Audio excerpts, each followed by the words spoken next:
Saudara, benarkah isi pernyataan Ketua Umum Partai Demokrat Agus Harimurti Yudhoyono soal keistimewaan untuk anak muda ditujukan bagi politisi milenial di lingkar istana? Dan di sisi lain, apakah jalan istimewa bagi politisi muda di DPR ataupun partai politik tidak memberi kontribusi bagi negeri? Kita bahas bersama Herzaki Mahendra Putra, Kepala Badan Komunikasi Strategis Bakomstra Partai Demokrat. Kemudian juga ada Samara Amani, Ketua DPP Partai Solidaritas Indonesia. Pak Samara dan Bung Zaki, selamat malam, sehat selalu. Malam Mas Malam Aiman. Bang Aiman. Iya. Sehat selalu. Saya ke Bung Zaki dulu. Bung Zaki, Ya, malam, Bang. siapa sih yang dimaksud oleh Ketua Umum Partai Anda, Mas AHY? Gini, ya ini kita harus letakkan dulu pada konteksnya ini, karena sepertinya ini keluar dari konteksnya. Pertama yang perlu kami sampaikan bahwa Mas AHY itu menyampaikan pidato, ya pidato kebangsaan tepatnya dengan judul itu daya tahan dan daya saing bangsa gitu, menuju Indonesia Emas 2045. Jadi di situ beliau memaparkan bagaimana situasi dan memotret situasi Indonesia saat ini di tengah percaturan global termasuk masalah pandemi. Oke. Kita butuh yang namanya daya tahan. Nah, di sini kita perlu kebersamaan, kita perlu bersatuan di sini ya.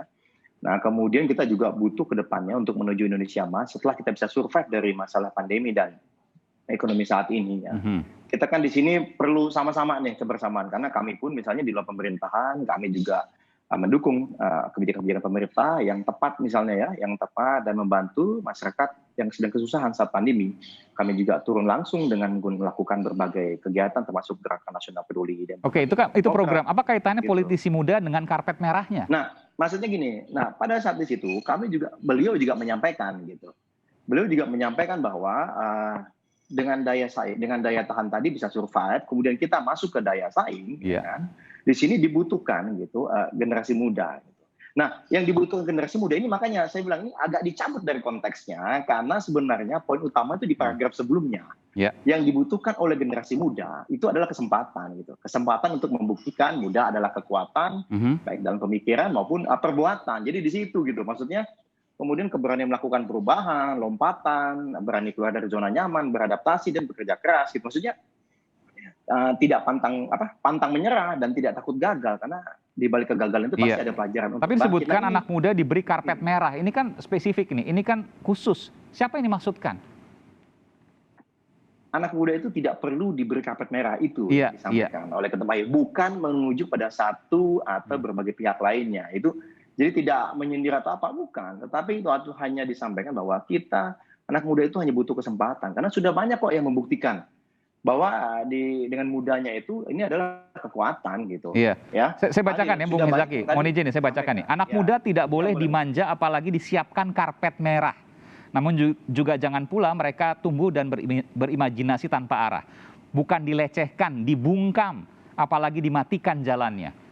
Ini merasa bahwa ada yang diberikan karpet merah, tapi juga ada yang merasa dimatikan jalannya. Saya membaca seperti itu, boleh nggak? Bisa aja, karena bagaimanapun kan. Kalau gitu saya langsung bilang, saya langsung begini. Yang diberikan karpet merah yang dekat dengan kekuasaan.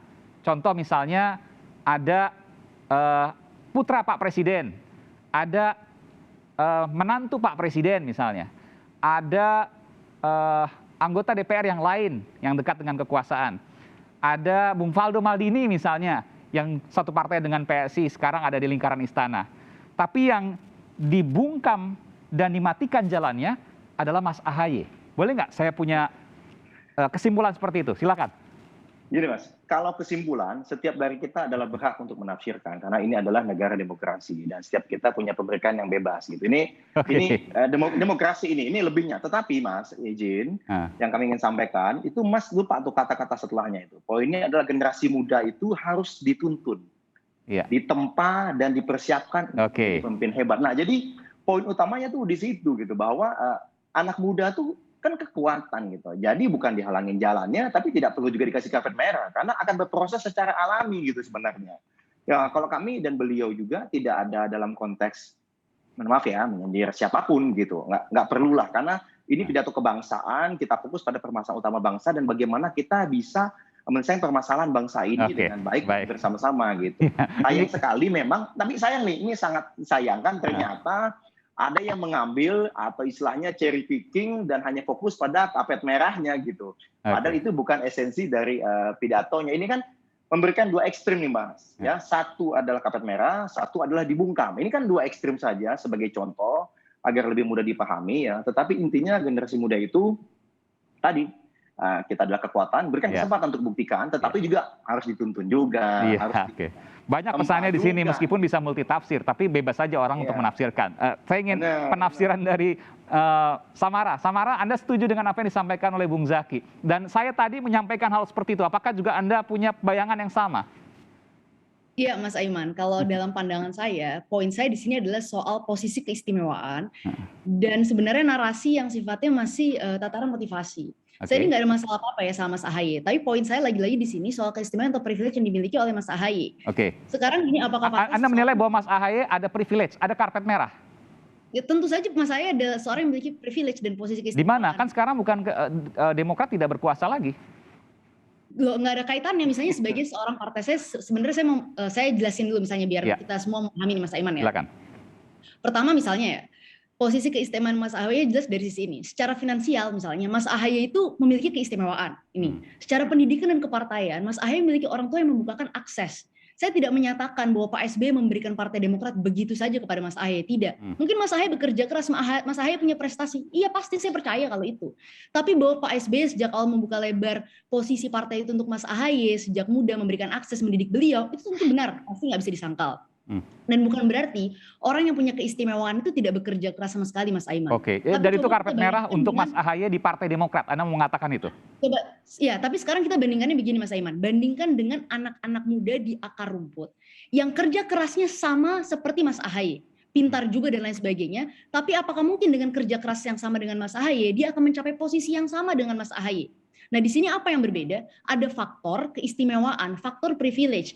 Jadi kalau misalnya politik kita, diskursus politik kita hanya soal ceramah, jangan karpet merah, ayo dibimbing, ayo yang bertahan dan lain sebagainya, ya kita hanya akan sampai diskursus di tataran motivasi, tidak menyentuh persoalan sistemik anak-anak muda, kemiskinan turun-temurun, akses terhadap lapangan pekerjaan. Itu yang harusnya kita bahas, bukan masalah bimbingan senior, bukan masalah karpet merah, bukan masalah dimanja. Tapi bagaimana sebagai politisi, dan itu tugas kita sebagai politisi muda, kita menawarkan kebijakan konkret, membahas itu secara konkret terhadap persoalan-persoalan sistemik yang dialami. Kalau saya tanyakan pernyataan Mas AHY di mata seorang Samara Amani adalah standar ganda. Boleh nggak saya katakan bisa dikatakan seperti itu? Bisa dikatakan seperti itu. Kenapa standar ganda? Karena bilang jangan karpet merah, tapi dirinya sendiri karpet merah, begitu? Ya tentu saya sekarang gini Mas, kita ini semua politisi pasti punya privilege. Tinggal tingkatan privilege-nya setinggi apa. Mas AHY termasuk yang menurut saya memiliki privilege yang baik, yang tinggi gitu. Jadi makanya saya katakan orang dalam posisi penuh keistimewaan seperti itu jangan menceramai anak-anak muda yang dari kecilnya harus part time, harus bantu kerja orang tuanya sekolah, sehingga apapun yang dia lakukan itu tidak akan mencapai titik yang sama dengan Mas AHY. Kita bicara kesempatan apa yang dikatakan. Jadi lebih baik dibanding bicara soal bungkam, dimanja, bimbingan senior yang sifatnya juga menurut saya terlalu patronizing, lebih baik kita buka menjadi sebuah kebijakan yang lebih jelas. Apa nih solusi kebijakan konkret kita? Justru karena Mas AHY politisi muda, saya mengharapkan jawaban-jawaban atau ya pidato-pidato yang lebih konkret lah. Intinya begitu. Yang lebih konkret, nanti kita bahas yang lebih konkret itu apa. Tapi saya ingin tanya dulu ke Bung Zaki. Jadi standar ganda, jangan bilang karpet merah tapi sendirinya karpet merah begitu? Ini sangat disayangkan gitu. Maksudnya Mbak Samara ini kan juga ini kami senang ya sebagai sesama politisi muda ya kan juga muda dan berani gitu. Tapi sangat disayangkan mengambil kesimpulan terlalu dini gitu dengan hanya mencopot atau mencomot sekelumit saja dari pemikiran bernas yang disampaikan oleh Mas AHY dan pidato kebangsaan itu. Kalau misalnya Mbak Samara agak sabaran dikit, bukan hanya mengambil judul aja atau sekelompok pemikiran aja, tapi coba deh ditonton kembali di awal-awal bagaimana di situ juga Mas AHY menyampaikan gitu loh apa yang sudah kami lakukan Partai Demokrat di bawah kepemimpinan Mas AHY dalam pergulatan pandemi ini gitu ya. Bung Zaki, saya ingin tanya dulu tadi apa yang disampaikan oleh Mbak Samara tadi. Apakah kemudian di Partai Demokrat ada karpet merah untuk Mas AHY? Ini juga pernah disampaikan beberapa politisi Partai Demokrat yang akhirnya kemudian berseteru dengan Partai Demokrat. Kalau dari kami ini tidak tepat gitu. Kenapa? Tidak tepat. Kenapa? Anda bisa jelaskan? Berdarah-darah gitu loh. Demokrat berdarah-darah. Kemudian iya, karena mohon maaf Mas, gitu. Ini perjuangan bersama kita. Jadi Mas AHY ini bukan begitu saja datang dan kemudian jadi ketua umum. Ada proses yang dilaluinya yang tidak mudah. Kita tahu pada saat Pilkada Jakarta, beliau kemudian mengalami kegagalan dan banyak kemudian yang bilang habis ini, selesai Mas AHY. Tapi kemudian beliau bangkit gitu loh dengan bergabung bersama TYI di Indonesia. Itu di luar Partai Demokrat, tapi di internal Partai Demokrat ada karpet merah untuk menuju ketua umum. Belum selesai Mas. Nah kemudian setelah itu ternyata respon publik kan cukup bagus gitu. Diundang menjadi pembicara di berbagai kampus dan juga berbagai forum anak muda gitu. Nah di situ kemudian Mas AHY kemudian memutuskan untuk ya udah saya mau masuk partai aja Demokrat, dan juga ada permintaan beliau untuk masuk Partai Demokrat gitu. Di situ kemudian beliau memimpin kampanye di 2019. Saat itu Mas masih ingat lah, Mas Aiman ini kan jurnalis senior juga. 2018 Demokrat itu surveinya 3-4% gitu. Ya kan, Mas AHY memimpin kampanye, dan yang kemudian ingat Mas, kami saat itu sedang, mohon maaf ya, kader Partai Demokrat itu sedang gelisah, galau, karena pada saat kita di ujung kampanye, Bu Ani sedang sakit dan Pak SBY pemimpin kami tidak bisa menemani kami untuk kampanye dan berjuang. Nah ini kan mengganggu secara psikologis, tetapi Mas AHY tetap tenang sebagai seorang anak, dan kemudian beliau turun gitu loh untuk kampanye, meskipun seharusnya kan secara alami bisa aja memilih menemani ibunya gitu, tapi ada tanggung jawab beliau sebagai komandan kampanye waktu itu untuk turun bersama-sama para kader seluruh Indonesia, dan terbukti alhamdulillah kerja keras ini angka kita jauh di atas survei 2 kali lipat lebih gitu. Jadi Anda mengatakan Mas AHY ini berkeringat, berdarah-darah, nggak cuma dikasih karpet merah tiba-tiba plung kayak sulap. Nah itulah kemudian makanya wajar saja dong kalau kemudian kader merasa wah ini karena kerja kerasnya seperti itu, kerja bersama ini, dan kemudian ternyata figur Mas AHY diterima publik, ya kenapa enggak kita jadikan ketua umum ini?